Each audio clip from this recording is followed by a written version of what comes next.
தனுர் ராசி அன்பர்களே, ஆகஸ்ட் மாதம் உங்களுக்கு எப்படி இருக்கும்? மாதம் தொடங்கும் போது சூரியன் உங்கள் ராசிக்கு பாக்யாதிபதி அஷ்டமஸ்தானத்தில் சஞ்சரிக்கிறார். அதன் பிறகு உங்களுடைய ராசிக்கு கலத்திர ஜீவனஸ்தான அதிபதியாக இருக்கக்கூடிய புதன் அந்த சூரியனோடு சேர்ந்து அஷ்டமத்தில் இருக்கார். இந்த ரெண்டு கிரகங்கள் அஷ்டமத்தில் இருக்கிறதுல சூரியன் அஷ்டமத்திலிருந்து பாக்கியத்திற்கு வந்து விடுவார் ஒரு 15 நாட்களில். ஆனால் புதன் மாதம் முழுக்க அஷ்டமத்தில் தான் இருக்கார்.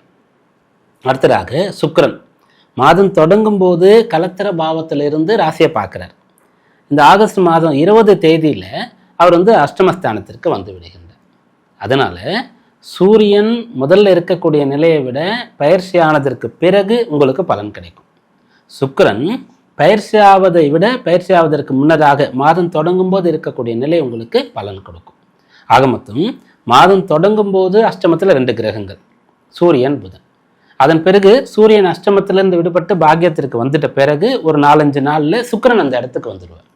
அஷ்டமஸ்தானம் 2 கிரகங்களால் இருக்கக்கூடிய ஒரு காலமாக இந்த ஆகஸ்ட் மாதம் இருக்கிறது. அதனால் கவனமாக இருங்க, பி சேஃப் இந்த ஆகஸ்ட் மாதத்தில். அப்படி சொல்லிட்டா அப்போ இந்த மாதம் பெருசாக பலன் ஒன்றும் கிடைக்காதான்னா கட்டாயம் பலன் கிடைக்கும். பொதுவாக நீங்கள் கவனமாக இருக்கணும். எதில் கவனமாக இருக்கணும், யார் கவனமாக இருக்கணும் அப்படின்னு பார்க்கும்போது அந்த அஷ்டமத்தில் சூரியன் இருக்கார்ல, அப்போது சூரியன் சொன்னாலே பித்திருக்காரகன் தான், தந்தை தான். தந்தையுடைய ஆரோக்கியத்தில் அக்கறை எடுத்துக்கொள்ள வேண்டும். நீங்கள் தனுராசியாக இருக்கிறதுனால அப்பாவுக்கு எப்படி பிரச்சனை வரும்?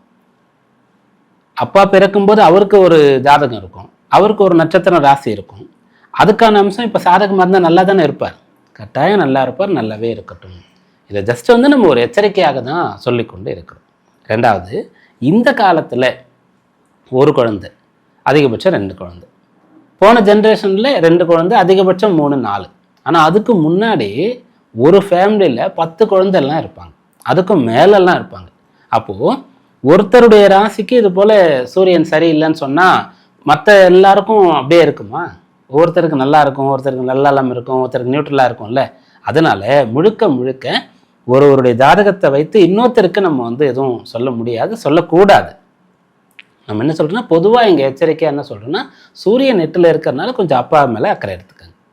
அப்புறம் சூரியன் சொன்னால் அரசாங்கம், ராஜ்ய பரிபாலனம் அப்படின்றது அர்த்தம், ராஜா மன்னர் அப்படின்றது அர்த்தம். அதனால் அரசாங்க விஷயங்களில் கவனமாக இருங்க. லீகலாக எல்லாமே பக்கவாக இருக்குது அப்படின்னு சொன்னால் எந்த பிரச்சனையும் இல்லை.